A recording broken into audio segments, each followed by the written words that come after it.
How do you define innovative thinking? How many times have you heard the term, think outside of the box? One day, while riding the train into work, a young man walked back and forth selling his candy throughout the car. Now, this is not unusual, as 4 out of 5 days I see at least one person, usually two, selling something on the trains. But this young man had something a little different. If you weren't interested in his 5-cent candy, he would counter with, "I'm collecting 1 million pennies in 100 days.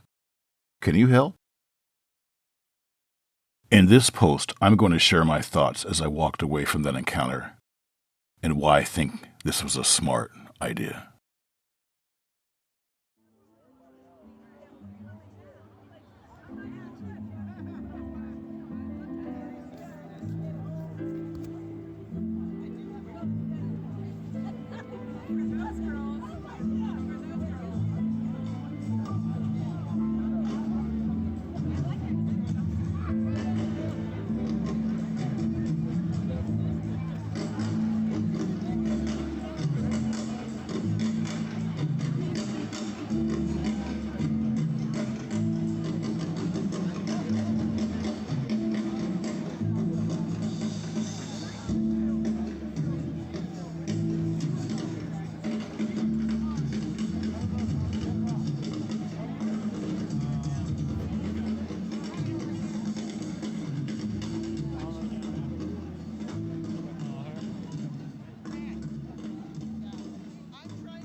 Los Angeles County has an immensely large homeless population, so the amount of people out panhandling or trying to sell items no one else would want in order to obtain food, drink, or drugs is over the top. Hardly a few days will go by without someone asking to obtain favor. To make matters worse, for the homeless, many of the guys and gals who approach me look, speak, and act as if they are perfectly capable of obtaining some sort of employment, most likely because they are not homeless at all, but capitalizing on the good neighbor most of us would like to be. Yet, for whatever reason, that corner spot in the downtown area has a capacity to produce a better income than a part-time position at the local shopping center. Of course, the current employment situation, or rather, lack of employment, is obvious to us all. However, Mr. Million Pennies was on to something. For starters, he was definitely thinking big. He had an immediate counter to the first no, asking for something most of us pay little or no attention to. He carried a handmade but artistic sign, which he only displayed after a prospect declined the 5-cent candy. The sign said the same words he spoke out loud and was attractive enough to make everyone want to pay closer attention. He was polite and respectful to everyone at all times. He spoke as if it was a personal project he had been working on and not a source of income. When you think about it, no one really likes pennies. Pennies can be a nuisance when you're looking for silver through the debris at the bottom of a purse or backpack.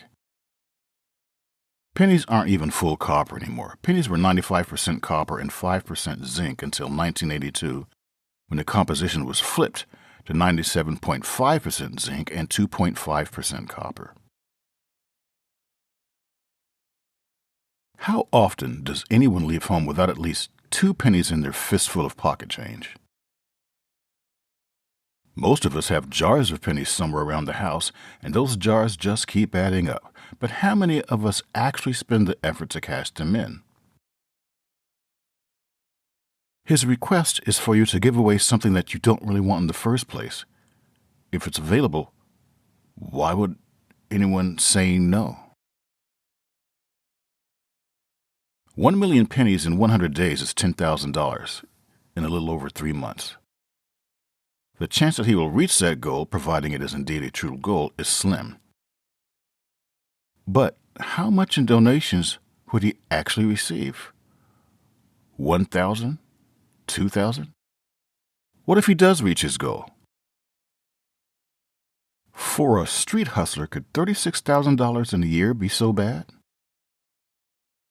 As difficult as making a living can be for the disenfranchised, I think this gentleman came up with a great idea to obtain some form of income. Although there is considerably more work involved when it's time to cash them all in for a more convenient form of currency, it seemed far more people were willing to give away pennies than they were willing to purchase 5-cent candy or just give change away to a random stranger. His idea was unique, sound, and appeared to work at least somewhat. I walked away wishing him the best.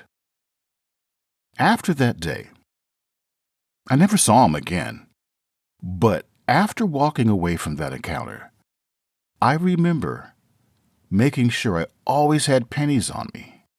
Always had pennies on me. I think for a while I kept some in a sandwich bag. Just in case I saw him again, I would have something for him. But I never saw that man again. What would it take for each of us to come up with a simple yet effective life-altering idea? If you are a business owner, what one thing can you tweak that will increase your bottom line? If you are a single parent, what simple move can you take that could potentially make your life a little less stressful? Sometimes it only takes one little movement to make all the difference. Think about this. What one good idea could you come up with that could possibly change your life?